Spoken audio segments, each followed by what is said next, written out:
My first trip to Tibet was over before it had even begun.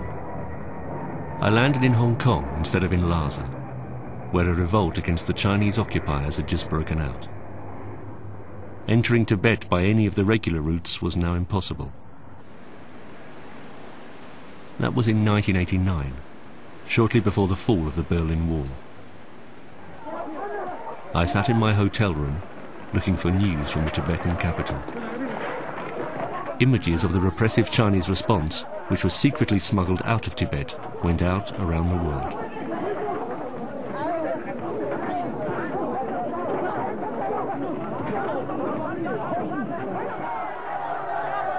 Only a few TV stations have shown these pictures. The violent resistance against the ranks of Chinese troops. At the forefront are the monks.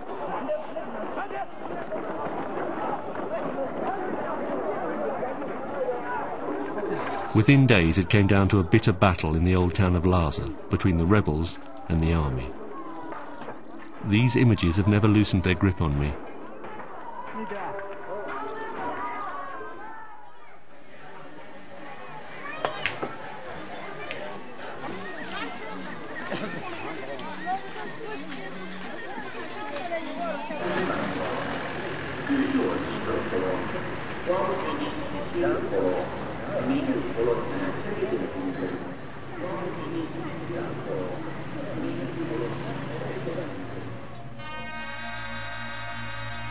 In my attempts to understand Tibet, in all of its contradictions, I kept coming across one name: Gendon Chirpal, a monk from old Tibet, a wanderer between worlds.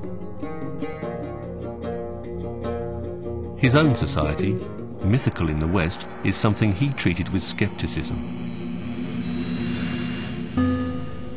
Tibet, for many the model of a peaceful, ideal society full of magic and spirituality, is something he considered to be in drastic need of reform.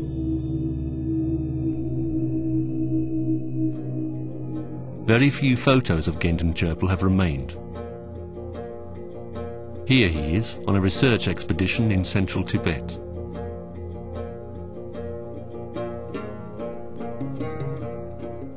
His last picture, taken immediately before his tragic death. The great thing about him was that although he was a traditional person, raised and educated in a traditional milieu, he rose above it to see the need for change, to realize that, especially after he came out to India, to see that the world was a bigger place.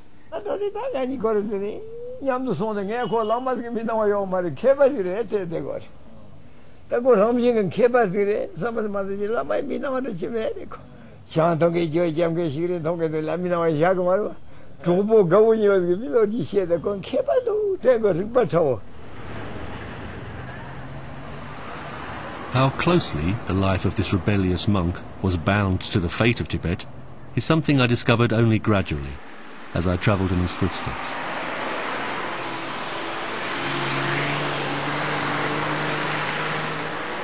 One of his remarks about his own country has been with me from the beginning.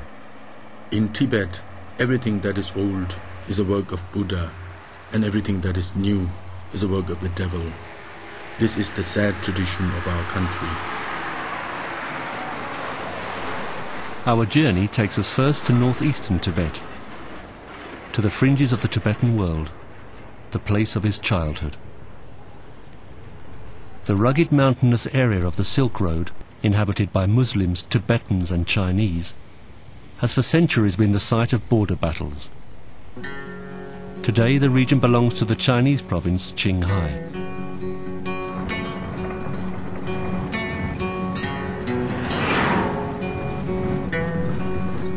After a long trip, we reach the birthplace of Gendon Chirpal, Shapang, a small Tibetan village in the Chinese hinterland.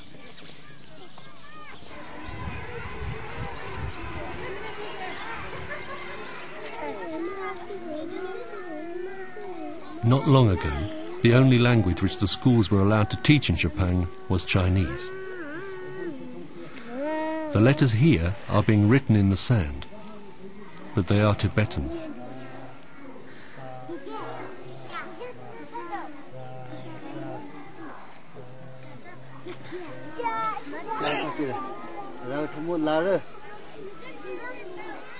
Even in Gendon Cherpal's time, speaking one's own language in this mixed border region was a statement of Tibetan self-determination. Today, under the Chinese government, it is even more the case.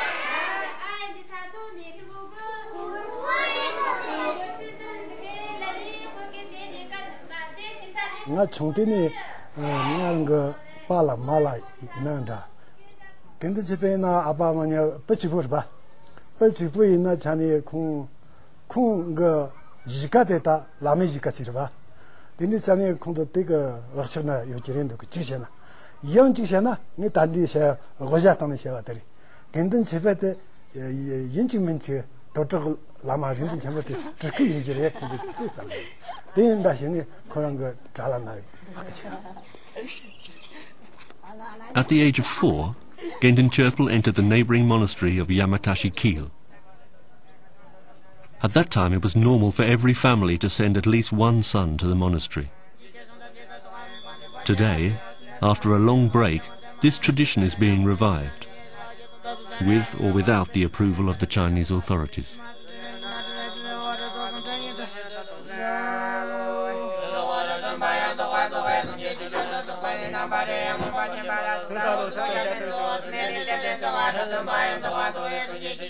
Even remote monasteries like Yamatashi Keel were systematically destroyed by the Chinese occupiers. In the eastern border regions, the devastation began as early as the 1950s, shortly after the People's Liberation Army marched in. The Cultural Revolution brought all-out catastrophe.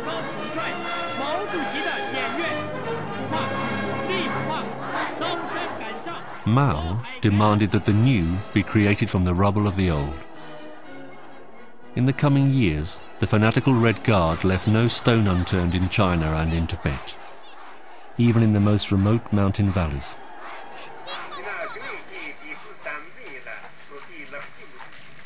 The small monastery Yamatashi Keel has only recently been rebuilt by the villagers. Life has returned to normal.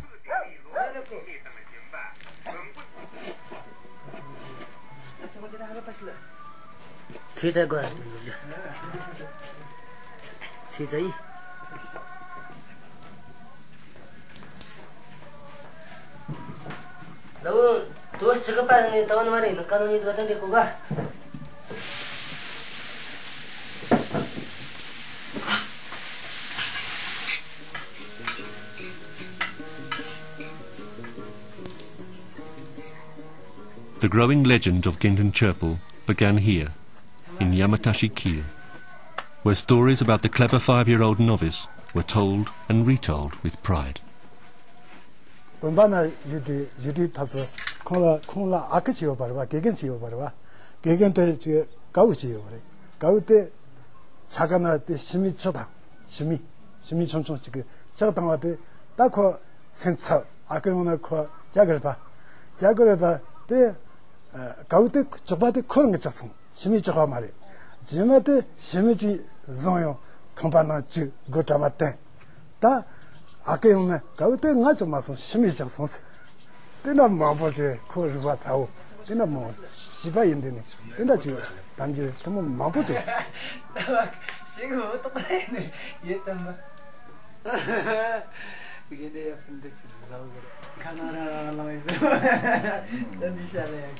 For the boy, the years of security in Yamatashi Keel are soon over.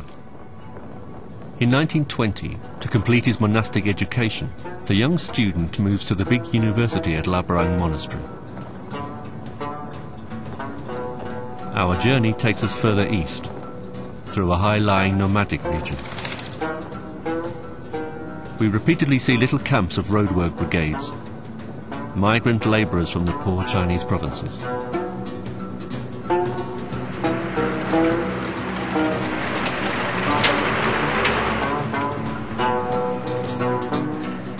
Gendon Cherpul arrives in the monastery city as a 17-year-old.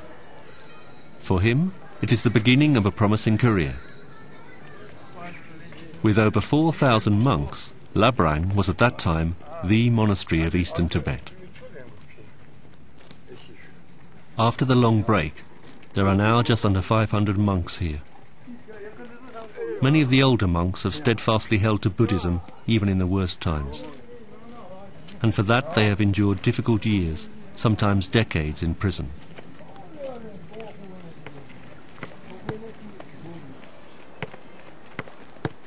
The rebuilding in Labrang started in the 1980s and will continue for some time yet.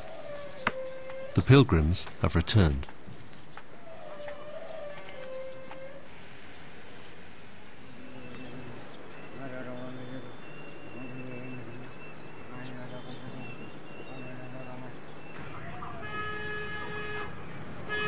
Under Chinese control, Labrang lost its importance as a market and border town.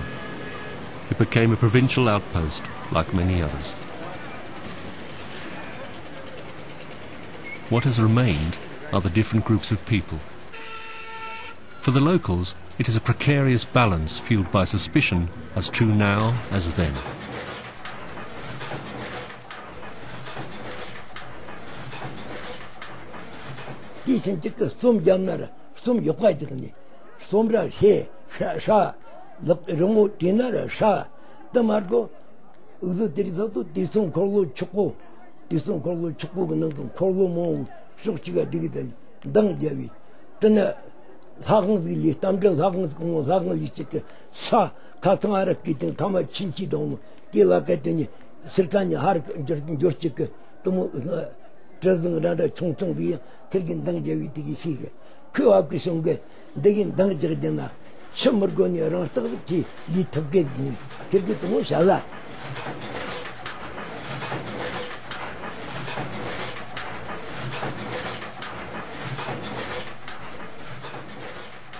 In the 1920s, Labrang was not just a significant monastery, but also a bustling border town.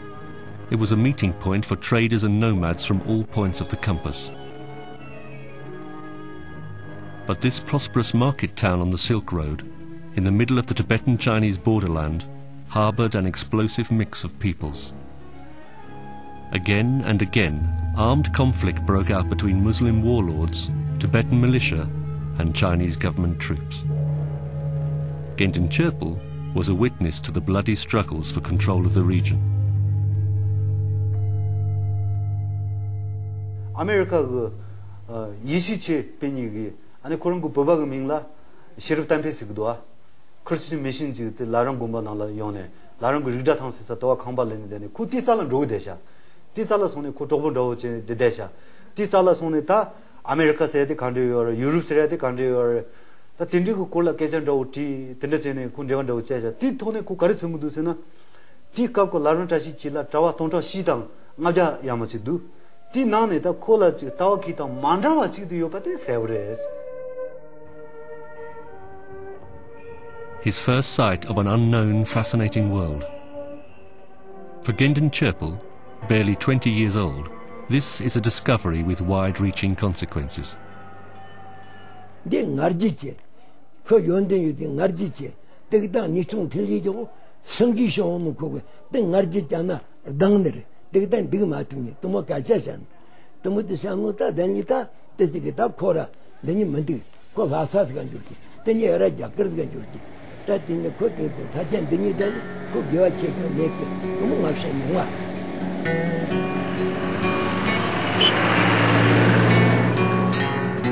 In the winter of 1927, Gendon Cherpul leaves his homeland in eastern Tibet. His new destination is the famed monastic university of Drepung in Lhasa. At dawn on the 6th day in the year of the dragon in 1927, our caravan left Kumbum in a cheerful mood. Soon we entered upon open space, a mighty stretch of land, silent, vast and expanding.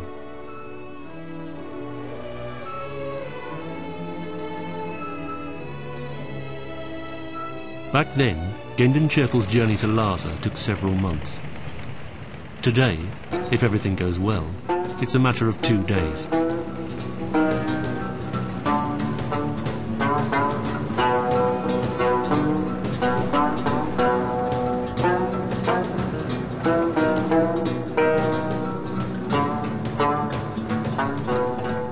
On Gendon Cherpal's arrival in Lhasa, change was in the air. In the 1920s, the forward-thinking 13th Dalai Lama introduced reforms to the political system and the army. He wanted to lead the antiquated country out of its closed mindset, smooth the way into modernity and secure its independence.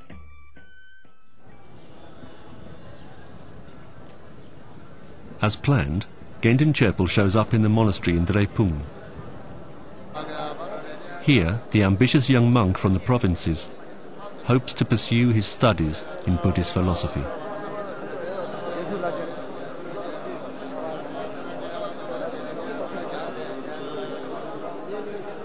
His expectations are high, since Drepung is known throughout Tibet as an intellectual stronghold.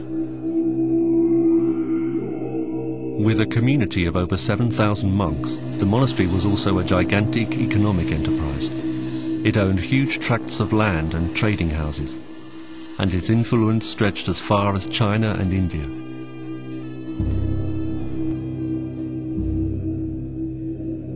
Drepung was a center of spiritual but also of worldly power.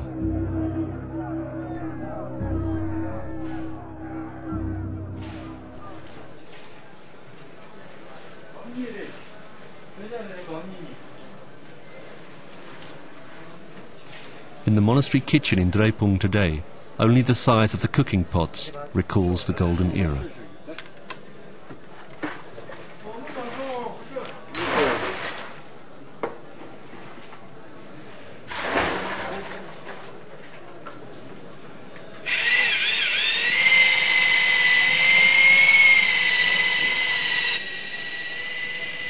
Daily life in Drepung is carefully watched by the authorities.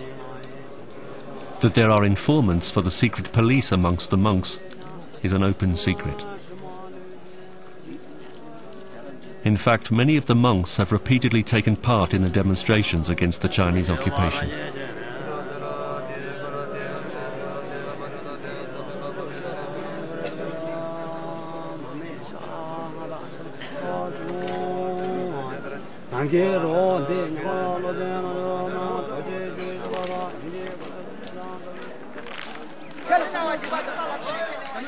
After being banned for decades, debate can once again be practiced, with the required approval. The students test and deepen their knowledge of Buddhist philosophy.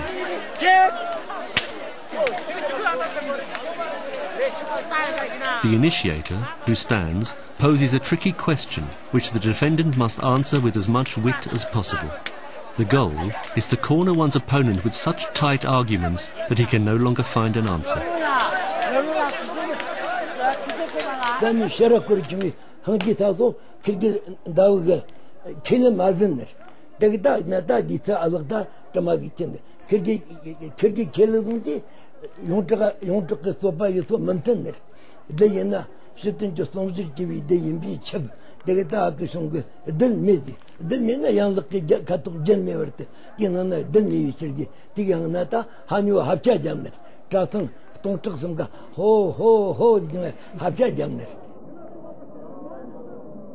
Buddhist debate, which in Tibet is an 800-year-old tradition, was originally an instrument for sharpening the critical understanding.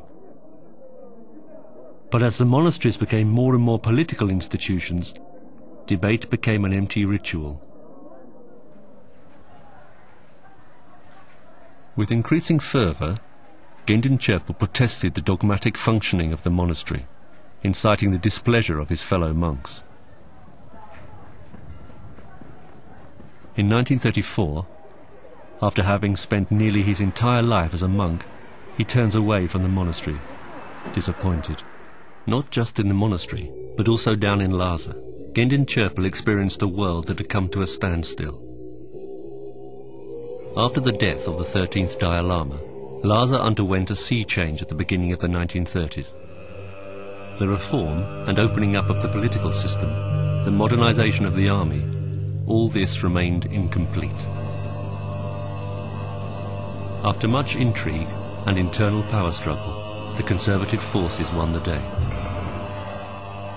Closing Tibet off from the outside world brought stagnation and internal paralysis. Instead of finding its own way into the 20th century, the country retreated into time-honored Buddhist rituals. It was a victory for the fundamentalists, with disastrous consequences for the future.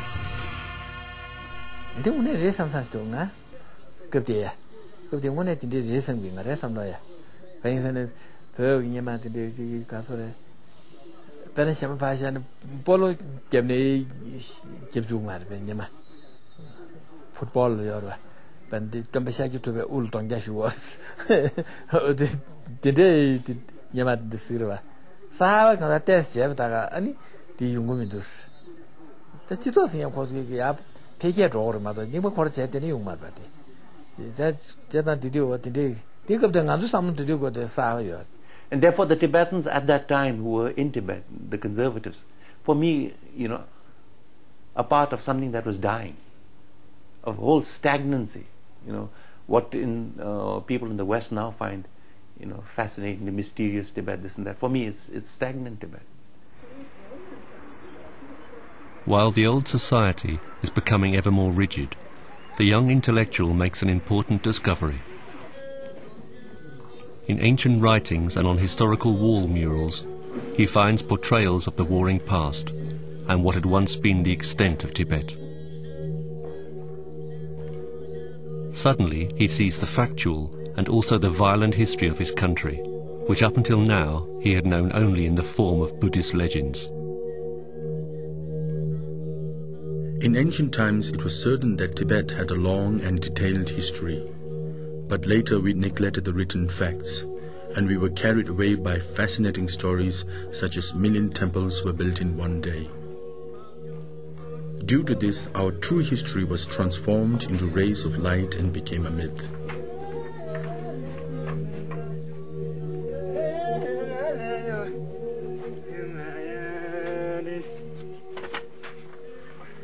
In the same period, he becomes acquainted with the Indian historian, Rahul Shankrityayan, who immediately fascinates him. In his home country, the Indian is a well-known activist in the struggle against British colonial power. Here in Tibet, he is on a research expedition, seeking Tibetan copies of original Buddhist manuscripts, which no longer existed in India.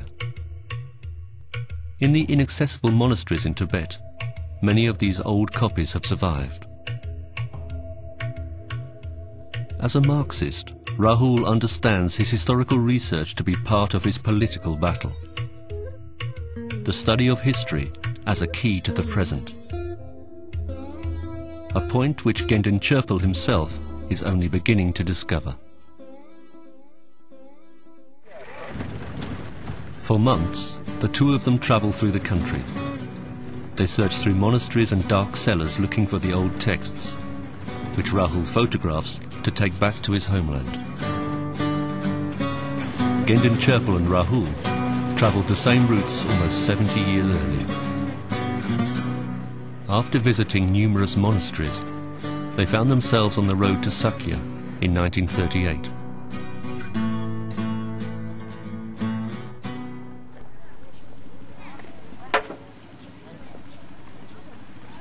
Only the monastery's fortress indicates that centuries ago Tibet was ruled from Sakya, and that the rulers of the time, at the beginning of Tibetan Buddhism, knew how to use military means to establish and defend their new religion.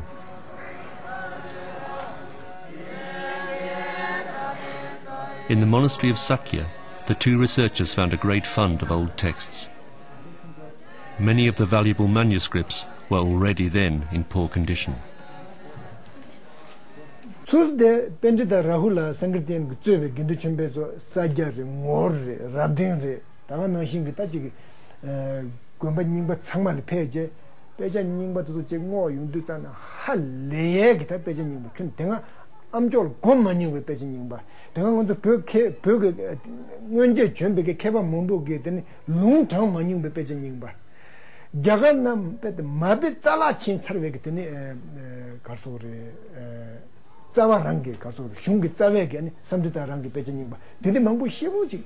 아니 근데 준비게 쓰기요. Genton Churple could not know that the actual destruction of the texts was yet to come. Just 30 years after his stay in Sakya, the Cultural Revolution spread like a storm over Tibet.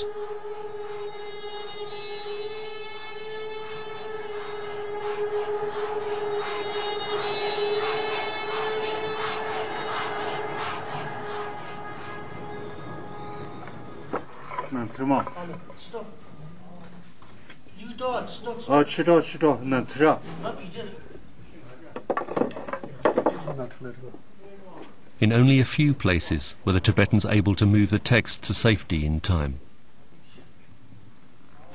The correct order of the engravings is still today being painstakingly reconstructed.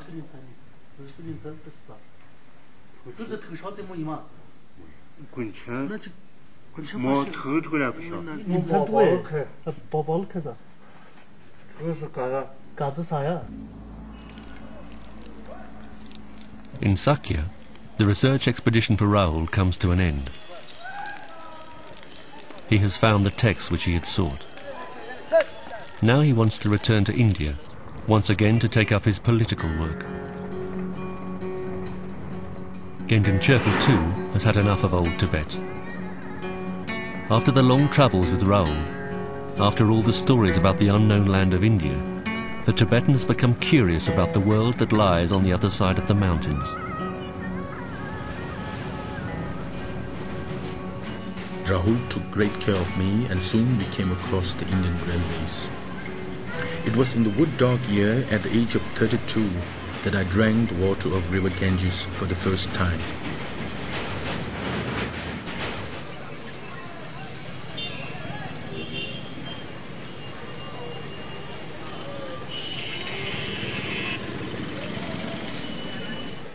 The first stop in India is Varanasi, the holy city on the Ganges. India is the land of extremes. Uninterrupted poetry springs from within as one is fed with the melody of 100 sensations.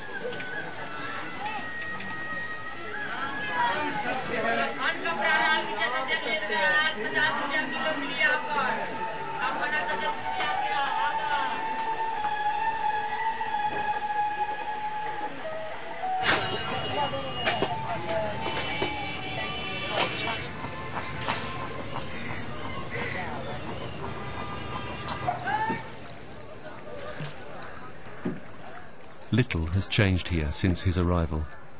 It is as though time has stood still.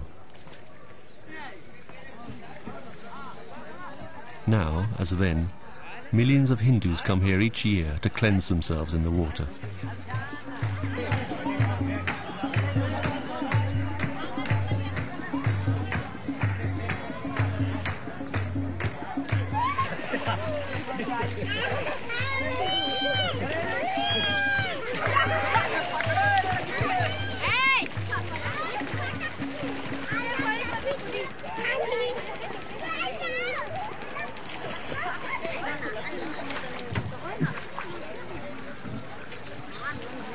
Genton Churple 다 슈드 돈 짜신 분들이 야 작고대 죽어요 다고 슈드 짜신 분 출라인데 그냥 죽어요 정말이 야 작고대 됐다고 그래 굽대 대 죽어요 쇼커요 그래서 집안 시박라랑 그래 다 슈는 슈라인 뒤시요 말에 다 담보 지나간 중에 라게 쇼라 뭐 샤르게 쇼가서 쇼또 뭐람 답되지 야 너도 근데 작고대 당서도 야 될다고요 굽투서 그거래도 슈나 고바투서 되래 무두 시사 다가래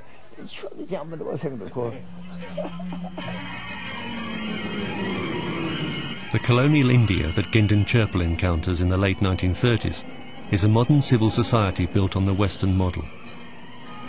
The big cities have electricity, capitalism has taken root, and the battle against British colonialism is in full swing. Rahul Shankrityayan having returned to political life, is soon arrested as an activist in the independence movement.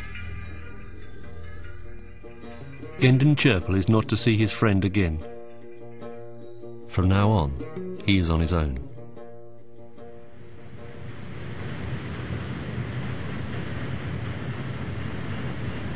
At the start, he visits mainly the ancient Buddhist pilgrimage sites, seeking the comfort of the familiar. It was here, under the Bodhi tree, 2,500 years ago, that Buddha achieved enlightenment. Today, Bodh Gaya attracts Buddhists from all over the world.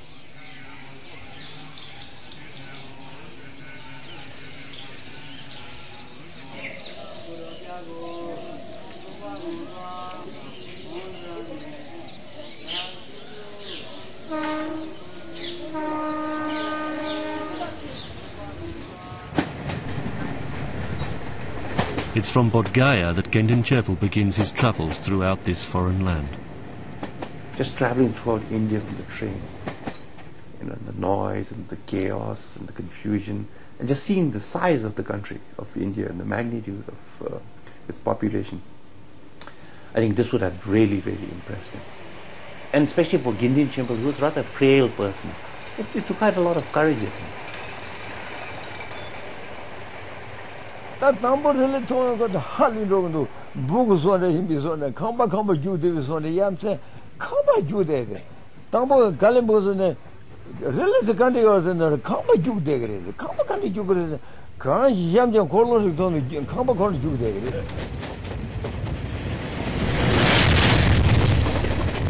He called the Governor Gigon and Sean and the country, she enjoyed it. You want to jump, you have to.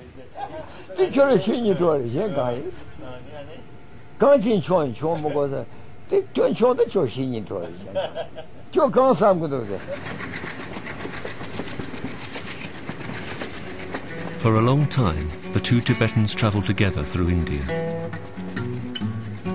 From the Himalayas to the tropical coasts of Ceylon, from the Muslim Rawalpindi to Calcutta, it is an odyssey lasting for years that crisscrosses the huge subcontinent.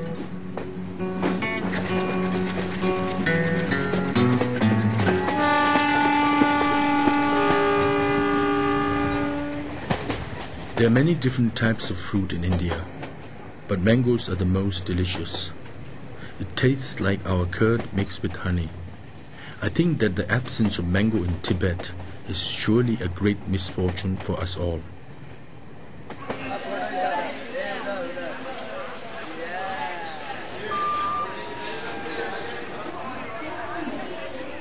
That relative comes to relative go comes to the season, some of them the storm regawa. Who did it in a Chagri, showing the way. Or didn't the good and Jola Terry, you can good lots of some young meetings on the day, these on the day, Tim Gangs on the day, Combis on the day. Along with the travel notes, he also drew sketches and watercolours. Many of the pictures he sent back home, where they have remained lost for decades. A few have recently reappeared in eastern Tibet.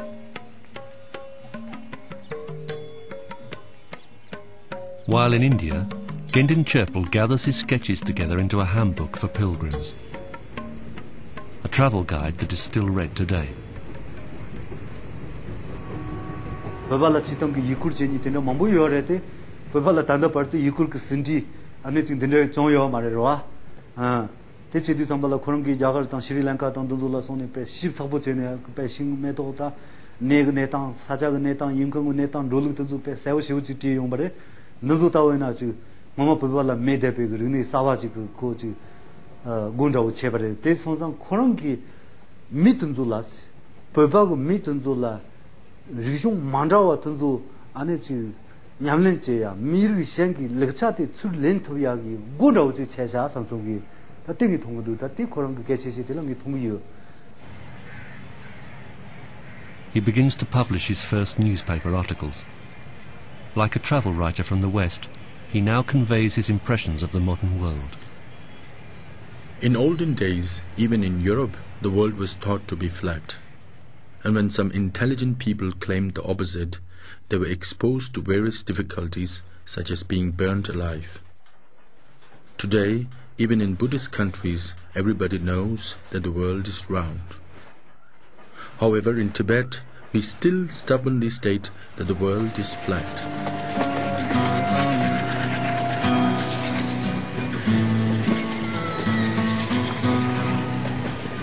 Gendon Sherpa has now been travelling in India for a number of years. He has begun to work as a translator, written articles about Tibetan history, and finds himself turning to more and more political themes. His next stop is Calcutta.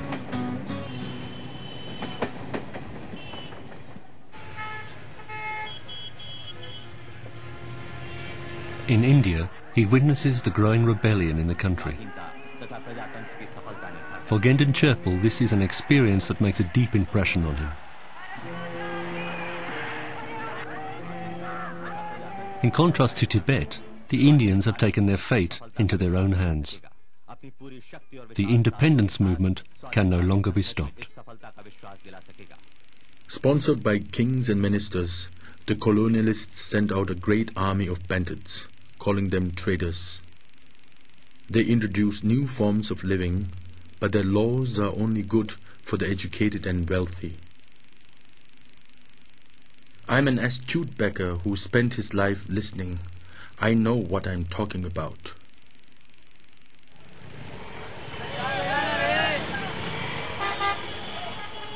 Along with his historical work in the libraries, the erstwhile monk dives into the urban jungle of the city.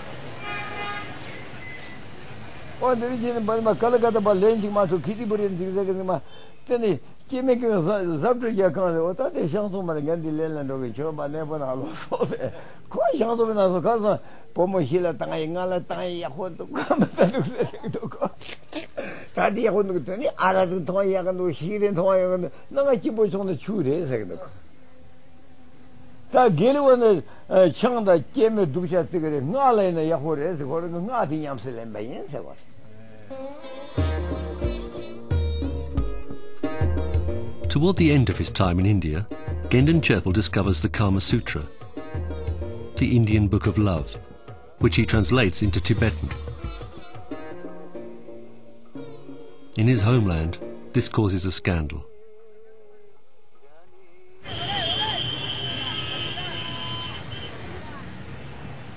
After living for over 10 years in a foreign land, always curious, apparently without fear, Gendon Sherpa now comes to a turning point.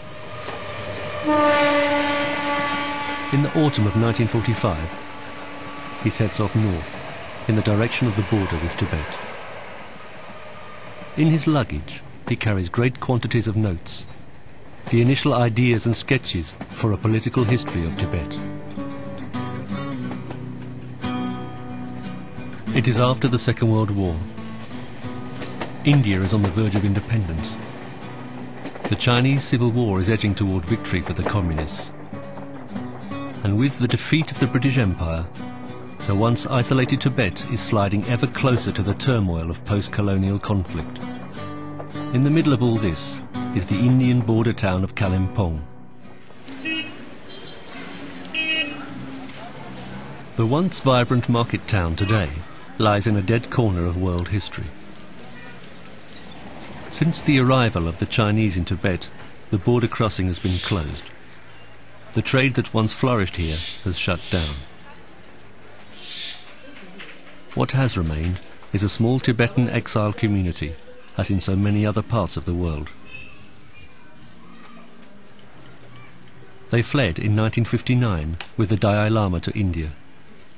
Some have settled here, in Kalimpong, living in the hope that one day they will be able to return.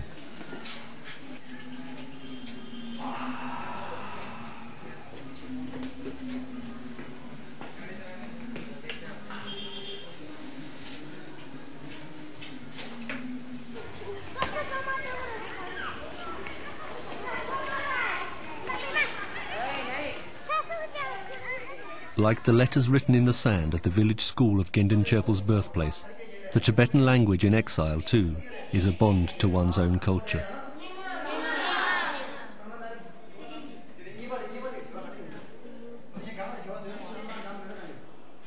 From the schoolhouse to the Tibetan border, it's only a few kilometers, and yet these pupils have never seen their occupied homeland.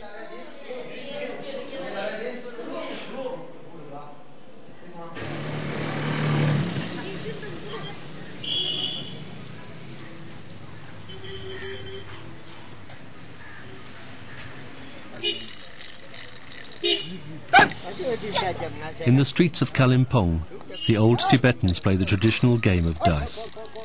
Amongst them are also ex-partisans who fought until the 1970s against the Chinese People's Liberation Army.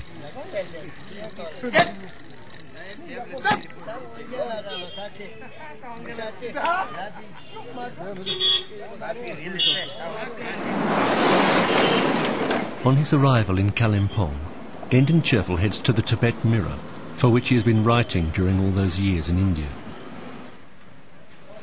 In what was once the printing house, Gendon Cherpal comes across a group of young Tibetan rebels and nationalists in 1945. They too have turned their backs on old Tibet in disappointment, or have been chased out of the country when their battle against the government ran aground. In Kalimpong, they established the Tibetan Revolutionary Party, which aims for nothing less than the overthrow of the antiquated regime in Lhasa. The task of designing the party's emblem falls to Gendon Cherpal. The activists of the Tibetan Revolutionary Party soon came to the notice of the British secret police, a sword and sickle emblem being reason enough for sounding a red alert. The agents passed their detailed reports on to the British envoy in Lhasa.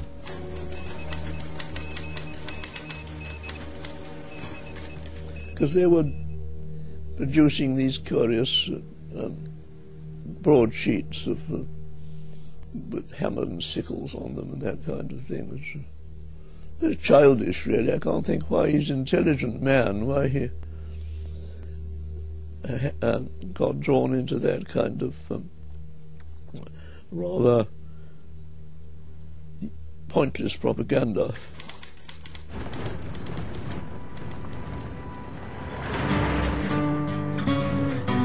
In the meantime, Gendon Cherpal has left Kalimpong. He is on his way back to Lhasa. He knows nothing of the secret British reports which have led the Tibetan government to denounce him as a spy.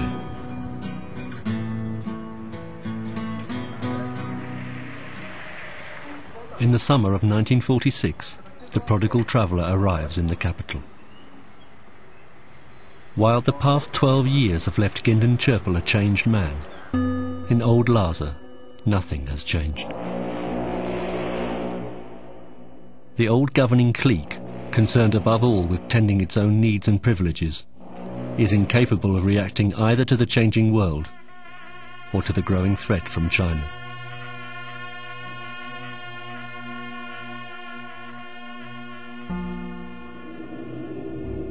In Tibet, religion and politics are completely mixed up. That is the problem. If you mix sugar and salt, can you really eat that? Gendon Cherpal immediately begins work on drafting his Tibetan history. With a nearly prophetic will, he summons up what had once been the breadth of influence and cultural independence of his country. 1,000 years ago, it was believed that no kingdom in Central Asia was more powerful than Tibet. Even the great emperor of China failed to withstand the might and the power of the Tibetan forces. In those days, we reached unknown boundaries. He is supported in his historical research by a young scholar. But hardly have the two begun their work together before Gendon Cherpal is arrested by the Tibetan police. Well, because he'd been plotting against his government, been writing subversive material, And he must have known that it was being passed on to the government. And they did beat him when he came back. They arrested him, they put him in prison and beat him, didn't they?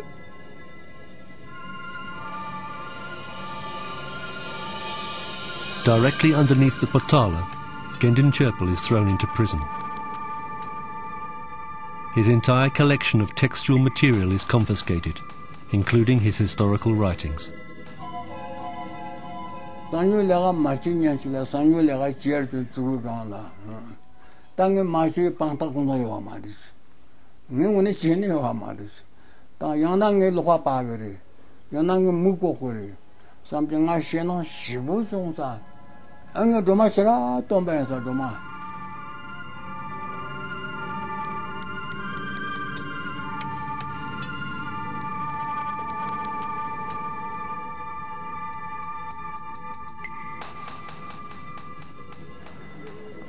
While Gendon Cherpal sits in prison below the governmental palace, the political situation for Tibet is becoming more pressing. In China, the communist troops have won the civil war. And in 1949, the revolutionary forces marched triumphantly into Beijing. Mao proclaims the liberation of the border regions. Tibet, still independent at this time, is also to be incorporated into the Chinese motherland. After 3 years of detention, Gendon Cherpal is suddenly freed.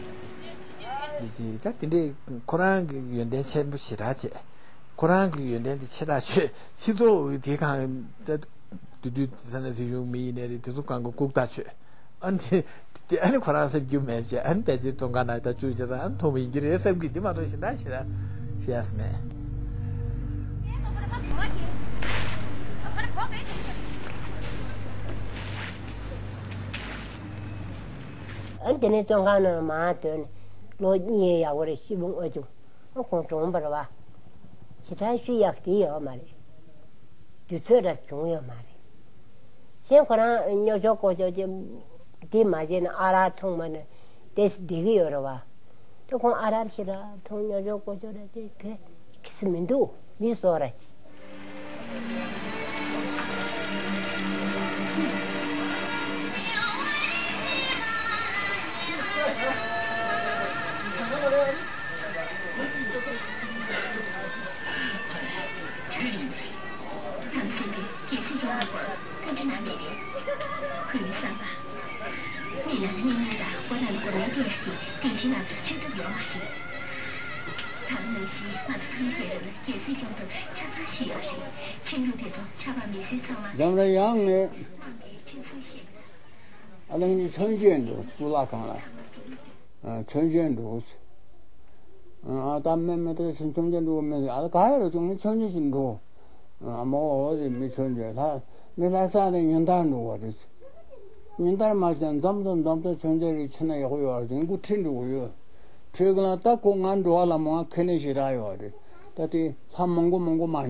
In Lhasa, the rumours soon begin to make the rounds that while in India, Gendon Cherpal had lost his faith.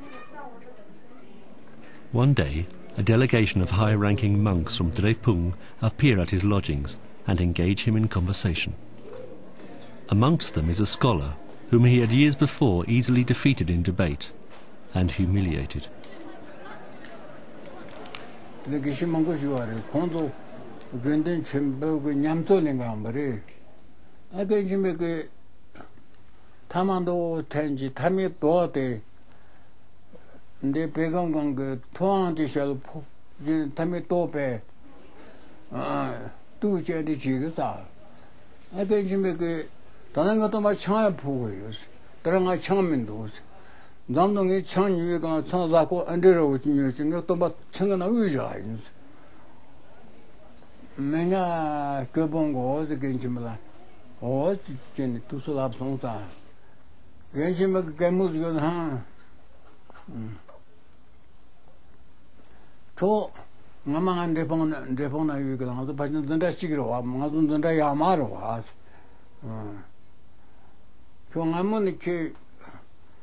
신고 시즌인데 가서 쇼소요. 저는 그게 신고만. 트랑사지 그게 신고만 도.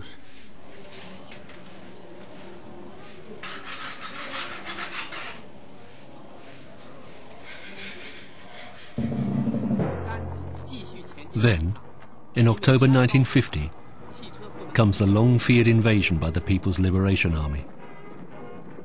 From the east, thousands of Mao's soldiers pushed into Tibet to begin their long march to Lhasa. For the first time in Tibetan Chinese history, it is not just a matter of territorial disputes. This time, it is an attack on their culture, their religion, their economy, on Tibetan society as a whole. In the meantime, Gendon Chirpal's health has taken a drastic turn for the worse. He is now restricted to his room.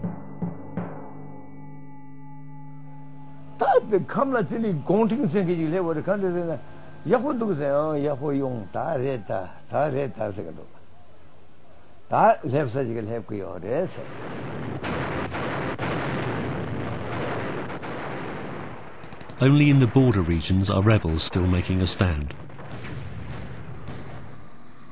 Out of these groups arise the Tibetan guerrillas, who will continue to fight the Chinese occupiers for years to come. But they cannot stop the Chinese troops from marching into the capital in 1951.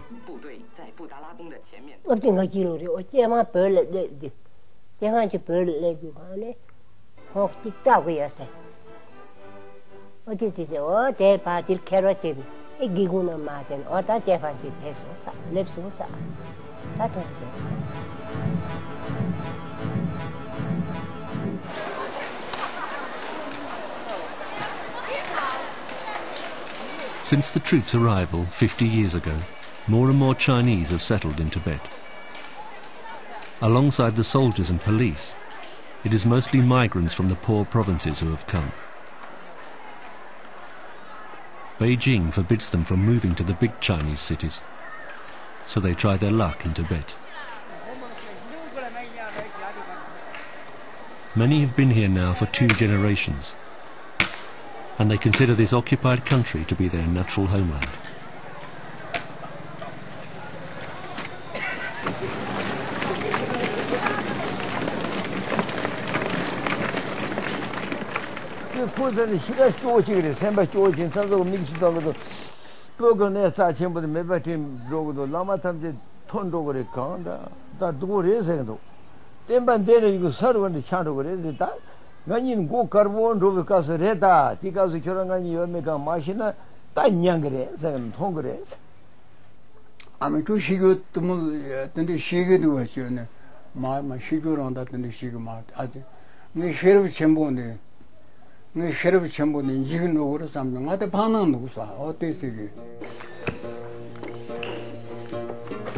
At time of youth, I had not taken a beloved bride. At old age, I had not accumulated native wealth. A beggar's life lived with just a pen. Nearing the end, sadness fills my mind.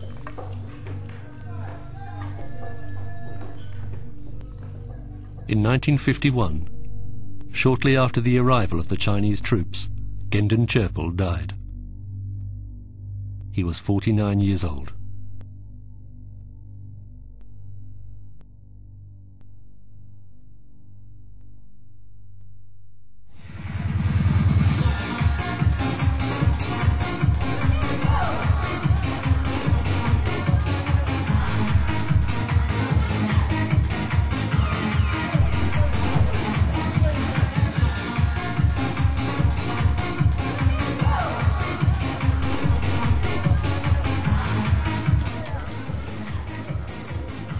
In Tibet, modernity has finally taken root, under foreign control.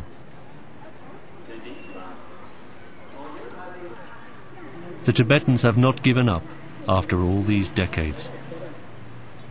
While in the West, we will not be swayed from our romantic image of Tibet, a myth which is as far away from the reality of Tibet as China's visions of political domination.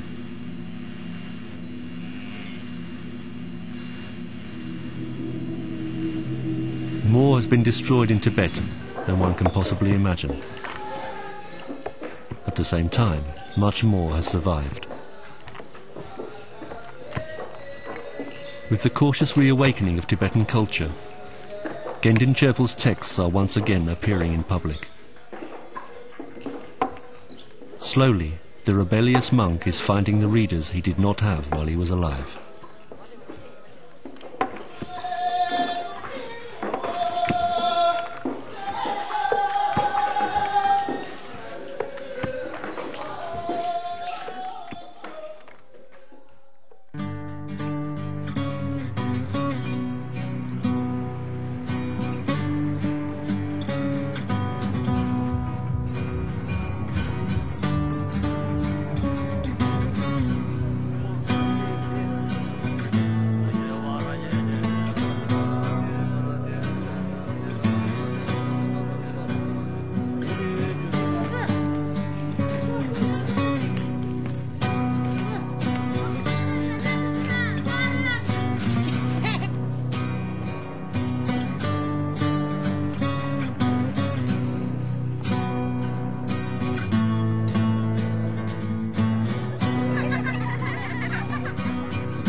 Wilt u naar aanleiding van deze uitzending reageren of een gratis programmagids bestellen?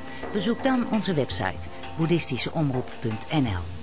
DVD's van onze programma's kunt u bestellen op 010 411 3977.